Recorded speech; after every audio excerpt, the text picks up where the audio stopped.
All right, if you spent any time in sales, you have definitely heard of The Little Red Book of Selling. And you know what? It's a classic for a really good reason. It's not about just learning new tricks or tactics. It's about a total, fundamental shift in how you think about selling. So let's dive right in and break down the big ideas that can seriously change your whole game. Okay, let's just start with this one quote because honestly, it's the entire foundation of the book. People don't like to be sold, but they love to buy. Jeffrey Gitomer just flips the script right from the get-go. See, the goal isn't to become some master seller, it's to create a world, an atmosphere where people genuinely want to buy from you. It sounds so simple, right? But wow, that little shift changes absolutely everything. So, that begs the question, right? If we stop selling in the traditional sense, then how do we actually, get people to buy things? Well, that's where the book's secret formula comes in. It's really a set of principles designed to yank you out of your own head, the seller's mindset, and plant you firmly in the buyer's world. Let's start breaking it down. All right, first section, the billion-dollar question. This is all about realizing that the first step isn't learning how to sell better. It's about figuring out why people buy in the first place. Gitomer makes a pretty bold claim that most salespeople are asking the completely wrong question, and it's killing their results. So let's say you get price objections, no one will return your call, they claim to be satisfied with their present supplier. Ugh, the classic.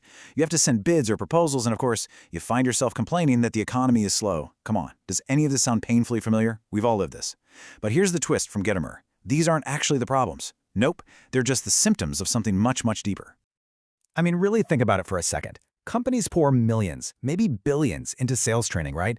Perfecting scripts, learning fancy closing techniques, all of that stuff. And yet salespeople everywhere are still slamming into the exact same walls we just talked about. That's pretty solid proof that the technique isn't the real problem. The problem is in how you sell. And that leads us right here to the big reveal, the core shift. The billion-dollar question isn't how do I sell? It's why do they buy? It's time to stop obsessing over our process, our pitch, our clever techniques. The only thing that really truly matters is getting inside their head.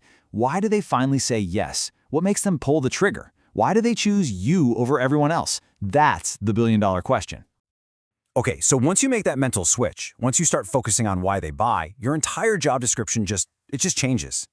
It's not about pushing a product anymore. Your real job in sales becomes something else entirely. It's about taking radical, absolute ownership of your own success. This is one of my favorite parts of the book, this red wine versus red selling response idea. It's so blunt. So you have the whiner saying things like, they won't provide me any training. The winner's response? Train yourself. Or, my boss won't motivate me. Motivate yourself. They won't buy me a laptop.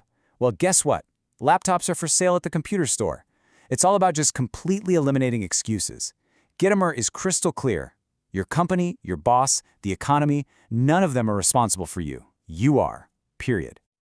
And this quote just boils it all down, doesn't it? Kick your own ass. No one will do it for you. This is the engine. It's the fuel for every other principle in the book. It's about being committed to doing the hard work on yourself first. Because when you do that, the selling part, well, it actually starts to get a whole lot easier. It all starts with you. Okay, so you've decided to kick your own ass. You've taken full responsibility. Awesome. Now what? Now we get into the actual formula for buying. What are the key ingredients you need to create that environment where people genuinely want to buy from you? This table really gets to the heart of it, doesn't it? Price versus value. See, sales are emotionally driven, but then they're justified logically. The problem is, your head is attached to the price, but your heart is attached to your wallet. So a focus on price is just a race to the bottom. It means low profits. But value? Value builds relationships. It connects to that emotional side, and that's where the real money, the real success, is made. So what exactly is value? I mean, let's be clear. It's not a 10% discount or some freebie you throw in. No, real value is about the customer's future. Your job is to make them see, crystal clear, how they are going to profit after the sale is done. You have to make sure that future profit is way, way bigger than their desire to save a few bucks right now. If you can paint that picture, the price almost becomes an afterthought. Now, the flip side of creating value is reducing risk. Because every single buyer has these nagging little fears in the back of their mind. What if this is a mistake? What if I pay too much? Your job is to drag those fears out into the open. Step 1, identify the risk. Step 2, get them to actually list out the risks versus the rewards. Step 3 is the fun part. You knock down each risk one by one with guarantees, with proof, with solutions. And finally, step 4, you drive home those rewards, hitting both the emotional and the logical buttons. You just erase the fear. And really, it all comes down to this simple truth. The more value you provide, the less price matters. It's not rocket science. When you can show a clear path to their future profit and you've wiped out all their fears, that price tag just shrinks. It becomes insignificant. You've officially changed the conversation from a cost to an investment. Okay, so you're out there talking a big game about value and eliminating risk. That's great. But how do you get people to actually, believe you? I mean, anyone can make a promise. The real pros, they don't make promises. They provide proof. And this quote is it's pure gold. When you say it about yourself, it's bragging. When someone else says it about you, it's proof. Just think about that for a second. You can stand on a soapbox all day talking about how awesome you are, and all people hear is brag, brag, brag. But when a happy customer says it for you, that's not bragging. That's proof. Undeniable. And that leads you to a pretty mind-blowing realization. Your customer is the most powerful person on your sales team.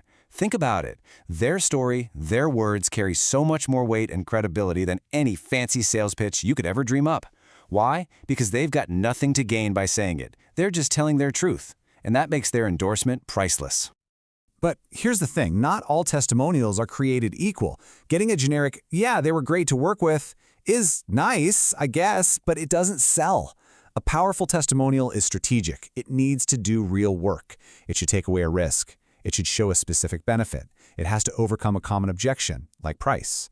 It has to reinforce a claim you made. And most importantly, it needs to tell a story with a happy ending. When you have that, you have the ultimate objection killer in your back pocket. Okay, let's recap. We've talked about the mindset shift, we've walked through the formula, and we've covered the power of proof. Now, we're at the final stage. Your turn to win. Because knowing this stuff is one thing. Actually doing it, that's the whole game. So here it is, the winning mindset all boiled down. First, stop selling and start creating buyers. Get out of your head and into theirs. Second, kick your own ass. Take 100% no excuses responsibility for everything. Third, make it all about value over price. Focus on their win, not your price. And finally, proof over promises. Let your happy customers do the heavy lifting for you. It's a cycle, see? You do this over and over again, and you just can't lose. And at the end of the day, that's really what it all comes down to, isn't it? The formula's right here. The ideas in this book, they're not complicated, not really, but they do demand work. They demand discipline. The path is laid out for you. So the only question left, and it's not my question, it's Gitomore's, is are you willing to do the work?